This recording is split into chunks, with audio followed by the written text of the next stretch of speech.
Stay with us for the latest on elections over the next 90 days till December 7. To other issues now, and the civil society organizations are calling for a national dialogue into the controversial Agyapa royalties deal. At a news conference on the development so far, Executive Director for the African Center for Energy Policy, Ben Boakye, intimated the deal in its current state will only benefit a few investors. It's about starting 25 years. And also the contract allows extension of those concessions. So if, for example, you extend Newmont's concession after the expiration of their lease, automatically that is also extended. So those are the clarities that you would want to find with the kind of conversation we want to have with government to clarify those specifics. But clearly, you can interpret that to mean that they've been given the royalties as long as the companies continue to produce on those concessions.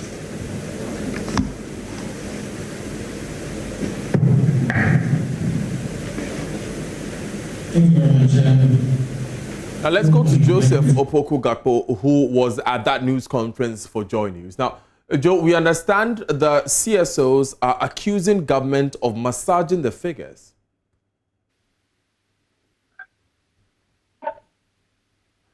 Right, Joseph, can you hear me? Hello, Daniel, I can hear you. Great. What's this allegation that the CSOs are making that government is massaging the figures? Well, the reference is actually to the data, not the figures in question. So, for example, they're pointing to a situation where when the CSOs met with the finance minister, they say that there was a presentation that was done to them when they actually met the finance minister. They requested for copies of the slides as far as those presentations are concerned. When the slides were sent to them, they had some specific areas of interest that they wanted. They realized that those specific slides had been omitted from the presentation that was given to them. Not just that, they say when they ask government for details on how much the nation is earning from the various gold royalties.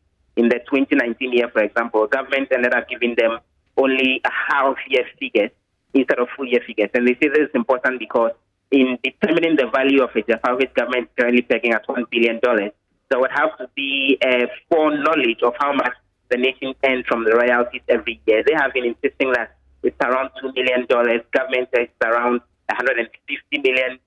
And so they don't see why those details should have been missing in those specific presentations. Joseph, you would have to restate those figures again for me. You said the CSOs say it's how much per year? So the CSOs say the nation earns around $200 million a year when it comes to what the country earns from gold mineral royalties. They're pointing to previous government communication, and even when the presentation was done to them, English government is pegging it at $150 million. And they make the point that before coming to a firm conclusion on how much the Agyapa firm itself would be worth, you need to have those specific details, which is why the CSOs say they are surprised that even when government was doing the presentation to them and giving them figures on how much the nation earned from the gold royalties last year, it was just the 2019 half-year figure instead of the full 2019 figure. Essentially, they've been asking 5 specific questions that they insist remain unanswered despite the engagement and government efforts to explain all the issues, including why the firm is still going into a tax haven area. Now, help us understand this. Government invited the CSOs for consultation on this. The CSOs still don't have their questions answered. Why don't they just go back to government? Why are they asking for a national dialogue?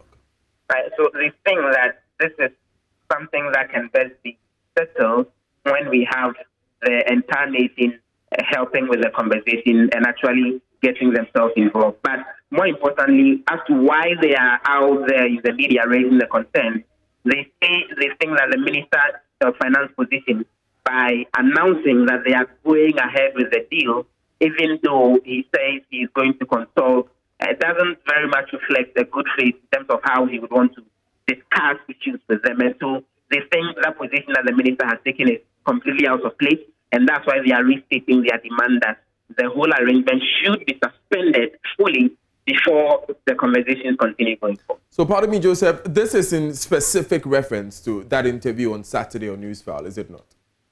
So this is actually in reference to the media briefing that the finance minister actually addressed, and also the interview he did on Newsfile, and previous statements that the Ministry of Finance has actually issued, including the statement they issued after meeting the CSOs, indicating that the deal is going on.